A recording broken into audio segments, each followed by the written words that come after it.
Hello everyone. आज हम पढ़ेंगे वितान हिंदी पाठमाला कक्षा 3 पाठ 9। मैं हूँ रबड़। प्यारे बच्चों, इस कहानी में रबड़ के बारे में बताया गया है। रबड़ बहुत उपयोगी होती है, वह बहुत काम की चीज़ होती है। इस कहानी में एक लड़का जिसका नाम बसीर है, वह लड़का रबड़ से कुछ मिटा रहा था। तभी रबड़ उस लड़के को अपने बारे में बताता है। रबड़ अपने फ़ायदे उसको बताता है। बच्चों, रबड़ के फ़ायदे जैसे रबड़ से गेंद बनती है, खिलौने बनते हैं, चप्पल, टायर, ट्यूब आदि बहुत सी चीज़ें रबड़ से बनाई जाती है। तो प्यारे बच्चों, क्या आप जानते हैं रबड़ कैसे बनती है? बच्चों, रबड़ एक पेड़ के रस से बनती है। वह रस दूध की तरह दिखता है। फिर उस दूध को उबालकर मशीनों से सुखाकर रबड़ बनाई जाती है। तो आइए बच्चों, इस पाठ को पढ़कर जानते हैं कि रबड़ अपने बारे में और क्या-क्या बताता है।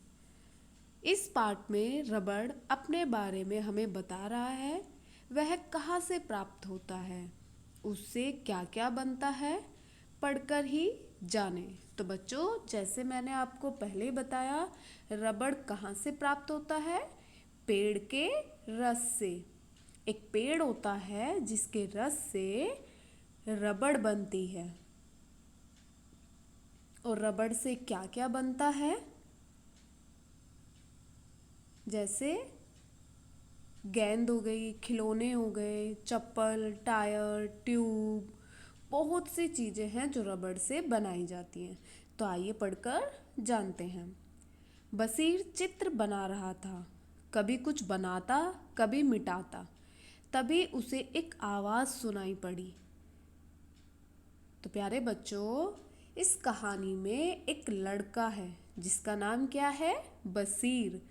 तो बसीर क्या कर रहा था कि वो ड्राइंग शीट पर एक चित्र बना रहा था। तो कभी वो उस पर कुछ बनाता और कभी उसको मिटा देता। तभी उसे एक आवाज़ सुनाई पड़ती है, धीरे धीरे करो, क्यों अपनी ड्राइंग की कॉपी को फाड़ रहे हो? इतना रगड़ने से मुझे भी तो दर्द हो रहा है। तो प्यारे बच्चों, बसीर जब अपनी ड्राइंग शीट पर कुछ बना रहा था और फिर उसको मिटा रहा था, तो उसे एक आवाज़ सुनाई दी। कौन सी आवाज़? कि धीरे धीरे करो। यानी बसीर जब रबड़ से अपनी ड्राइंग शीट पर जो बना रहा था उसको फिर मिटा रहा था रबड़ से, तो तभी उसको आवाज़ सुनाई पड़ी कि धीरे धीरे करो, क्यों अपनी ड्राइंग शीट को फाड़ रहे हो? अगर इतना रगड़ोगे तो मुझे भी तो दर्द हो रहा है। बसीर ने आंख ऊपर उठाकर कमरे में इधर उधर देखा। कमरे में तो कोई न था, पर बोला कौन? बच्चों, जब बसीर को ये आवाज़ सुनाई दी तो बसीर ने अपनी आंखें इधर उधर घुमाई और चारों तरफ देखा कि कमरे में तो कोई भी नहीं है। तो फिर ये बात किसने बोली? यहाँ पर इस कमरे में कौन बोल रहा है? कोई ठहाका मारकर हंसा। हंसी की आवाज़ से बसीर चौंक गया। इधर उधर क्या देख रहे हो? मैं तो तुम्हारे हाथ में ही हूँ। तो बच्चों, जब बसीर ने कमरे में चारों तरफ देखा तो उसे कोई भी नहीं दिखाई दिया। तो बसीर कहने लगा कि कमरे में तो कोई भी नहीं है। फिर ये बात किसने बोली? कौन बोल रहा है कमरे में? कोई ठहाका मारकर हंसा। यानी कि जब बसीर ये बातें बोल रहा था तो कोई हंस पड़ा और हंसी की आवाज़ से बसीर चौंक गया। चौंकने का मतलब कि बसीर हैरान हो गया। अचानक से जैसे डर जाते हैं ना, ऐसे वो चौंक उठा। इधर उधर क्या देख रहे हो, मैं तो तुम्हारे हाथ में ही हूँ। तो बसीर को फिर से आवाज़ आई कि तुम इधर उधर क्या देख रहे हो, मैं तो तुम्हारे हाथ में ही हूँ। बसीर के हाथ में रबड़ था। उसने जल्दी से रबड़ मेज पर रख दिया। यह रबड़ उसके मित्र ने उसे जन्मदिन पर दिया था। रबड़ का रबड़ और जोकर का जोकर। हाँ, वह जोकर की आकृति का था। तो बच्चों, जब बसीर ने ये सुना कि मैं तो तुम्हारे हाथ में ही हूँ, तो बसीर के हाथ में क्या था? रबड़। और उसने तुरंत यानी जल्दी से उस रबड़ को मेज पर रख दिया। और यह रबड़ बसीर को उसके दोस्त ने उसके जन्मदिन पर दी थी। बसीर के दोस्त ने बसीर को उसके बर्थडे पर एक रबड़ गिफ्ट की थी, जो कि रबड़ की रबड़ थी और जोकर का जोकर, क्योंकि जो बसीर की रबड़ थी वो जोकर की आकृति यानी जोकर की शक्ल की थी। बनावट, जो जो आकृति होती है उसको हम बनावट भी कहते हैं। तो जो बसीर की रबड़ थी वो जोकर की बनावट की थी, बहुत सुंदर थी।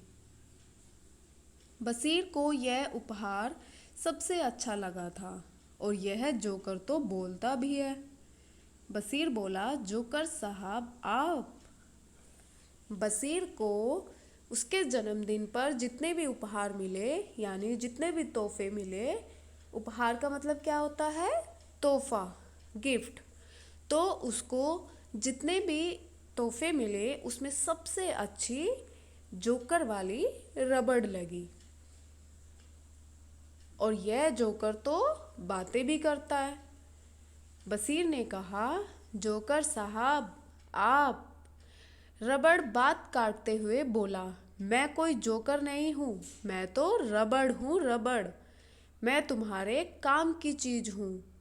तो जैसे ही बसीर बोला कि जोकर साहब आप, तो तुरंत रबड़ ने बसीर की बात को काट दिया और अपने आप बोलने लगा कि मैं कोई जोकर नहीं हूँ, मैं तो रबड़ हूँ, रबड़। और मैं तुम्हारे बहुत काम की चीज हूँ, यानी मैं तुम्हारे बहुत काम आ सकता हूँ। किसी शब्द को अशुद्ध लिख दिया तो मुझसे मिटाकर शुद्ध कर लो। चित्र की आकृति ठीक नहीं बनी तो मुझे प्रयोग में लाओ। तो प्यारे बच्चों, रबड़ से क्या क्या कर सकते हैं? अब देखो, रबड़ ने अपने फायदे बताए। कैसे? उसने कहा कि किसी शब्द को अशुद्ध यानी जब हम कुछ लिखते हैं तो हमसे गलती हो जाती है, कुछ वर्ड्स गलत लिख देते हैं, तो उनको मिटाने के लिए हम किसका यूज़ करते हैं? रबड़ का। तो उसने कहा कि जब तुम कुछ गलत लिख दोगे तो तुम मुझसे मिटाकर उसे सही कर सकते हो। और जब चित्र बनाओगे तो जब चित्र गलत हो जाएगा या उसकी बनावट अच्छी नहीं बनेगी तो तुम मुझे प्रयोग में ला सकते हो। मिटाओ और नया बना लो। और हाँ, इतना ही नहीं, मुझसे बनी गेंद से खेलकर तुम कितने प्रसन्न होते हो। तुम्हारी बहन की गुड़िया, बत्तख तथा और कई खिलौने भी मुझसे बने होते हैं। मुझसे बनी गेंद से ही बच्चे क्रिकेट खेलते हैं। तो बच्चों, रबड़ ने बसीर को अब अपने फ़ायदे बताने शुरू किए और उसने बताया कि तुम मुझसे कुछ भी, जब तुमसे गलत लिखा जाता है या कोई गलत चित्र बनता है तो मुझसे मिटाओ और उसको सही करो। तो मिटाओ और नया बना लो। और हाँ, इतना ही नहीं, मुझसे बनी गेंद से खेलकर तुम कितने खुश होते हो। जिस गेंद से तुम क्रिकेट खेलते हो वो गेंद रबड़ की बनी होती है। और तुम्हारी बहन की गुड़िया, बत्तख और बहुत से खिलौने मुझसे ही बने होते हैं। मुझसे मतलब रबड़ से। मुझसे बनी गेंद से ही सभी बच्चे, सब लोग जो क्रिकेट खेलते हैं वो किससे खेलते हैं? रबड़ से बनी गेंद से। मुझसे बनी फुटबॉल और बास्केटबॉल में हवा भरकर लड़के उससे खेलने का आनंद लेते हैं। बारिश के दिनों में मुझसे बने जूते चप्पल पहनकर ही सब बाहर जाते हैं। कपड़ों के ऊपर पहनी बरसाती भी मुझसे बनी होती है। इससे भीतर पहने कपड़े सूखे ही रहते हैं। तो बच्चों, आगे रबड़ ने अपने क्या फ़ायदे बताए? रबड़ ने बताया कि मुझसे बनी फुटबॉल और बास्केटबॉल में हवा भरकर लड़के उससे खेलने का आनंद लेते हैं। यानी जो बास्केटबॉल होती है, फुटबॉल होती है, वो किससे बनी होती है? रबड़ से। और लड़के जो बास्केटबॉल और फुटबॉल खेलते हैं वो सब आनंद यानी खुश हो जाते हैं। बारिश के दिनों में मुझसे बने यानी रबड़ से बने जो जूते चप्पल होते हैं, सब लोग उन्हीं को पहनकर बाहर जाते हैं। क्यों? क्योंकि रबड़ के जो जूते चप्पल होते हैं वो पानी को अंदर नहीं जाने देते, पैरों के अंदर पानी को नहीं जाने देते। और कपड़ों के ऊपर जो बरसाती पहनते हैं वो भी रबड़ की बनी होती है। और जब रबड़ की बनी हुई बरसाती हम पहनते हैं तो उसके अंदर जो कपड़े होते हैं वो सूखे ही रहते हैं। बच्चों, जब बरसात होती है तो हम बरसाती पहनकर बाहर जाते हैं, रेनकोट पहनकर बाहर जाते हैं बरसात में। तो उसके नीचे जो हम लोग कपड़े पहन के रखते हैं वो हमें सूखे मिलते हैं। तुमने देखा होगा डॉक्टर ऑपरेशन करते हुए या बड़े जख्मों पर पट्टी करते हुए मुझसे बने दस्ताने पहनते हैं। मैं उनके हाथों को सुरक्षित रखता हूँ। तो बच्चों, रबड़ ने आगे अपने बारे में बताया कि किसको बताया? बशीर को। बशीर को बताया कि तुमने देखा तो होगा कि जब डॉक्टर ऑपरेशन करते हैं या पट्टी बांधते हैं तो वो रबड़ के दस्ताने पहनते हैं। जब डॉक्टर ऑपरेशन करता है तो वे रबड़ के दस्ताने पहनते हैं। क्यों? क्योंकि उनके हाथों पर ब्लड ना लगे, कोई गंदगी ना लगे, कोई मतलब दवाई ना लगे। इसलिए अपने हाथों को प्रोटेक्ट करने के लिए वे डॉक्टर लोग दस्ताने पहनते हैं। और वो दस्ताने किसके होते हैं? रबड़ के बने होते हैं। तो रबड़ बता रही है कि मैं डॉक्टर के हाथों को सुरक्षित रखता हूँ। बिजली का काम करने वाले भी मुझसे बने दस्ताने पहनकर काम करते हैं। इससे उन्हें बिजली का झटका नहीं लगता। तो प्यारे बच्चों, आगे रबड़ अपने क्या फ़ायदे बताती है? रबड़ बशीर को बताती है कि जो बिजली का काम करने वाले होते हैं वे लोग भी मुझसे बने दस्तानों को पहनते हैं। जो बिजली के काम करते हैं, जो वर्कर्स होते हैं, वो क्या करते हैं? रबड़ के बने दस्तानों को पहनते हैं। क्यों? क्योंकि उससे बिजली का झटका नहीं लगेगा। साइकिल, स्कूटर, कार, बस, ट्रक, सबके पहियों के टायर, ट्यूब मुझसे ही बनते हैं। मुझसे बनी ट्यूब में हवा भर दो तो वह निकलती नहीं। तुमने देखा होगा कि इस ट्यूब को कमर में बांध लोग तैरना भी सीखते हैं। तो प्यारे बच्चों, आगे रबड़ ने क्या बताया कि जो साइकिल होती है, स्कूटर, कार, बस, ट्रक, जितने भी वाहन होते हैं उन सब के पहियों के जो टायर होते हैं, ट्यूब होती है, वो किससे बनी होती है? रबड़ की बनी होती है। तो रबड़ बता रही है कि मुझसे बनी ट्यूब में जब हवा भर देते हैं तो वो हवा बाहर नहीं निकलती है। क्यों? क्योंकि ट्यूब किसकी बनी होती है? रबड़ की। तुमने देखा होगा कि इस ट्यूब को कमर में बांध लोग तैरना भी सीखते हैं। बच्चों, जब हम पानी में तैरते हैं और हमें मतलब पानी में तैरना नहीं आता है तो रबड़ की बनी एक ट्यूब का सहारा हम लेते हैं। उस ट्यूब को अपनी कमर में बांधकर हम तैरना सीखते हैं। अब तो तुम जान ही गए होंगे कि मैं कौन हूँ। हाँ, मैं रबड़ हूँ। मैं रबड़ ही हूँ। तो बच्चों, आगे रबड़ ने बसीर को क्या बताया कि अब तो तुम मुझे पहचान ही गए होंगे कि मैं कौन हूँ।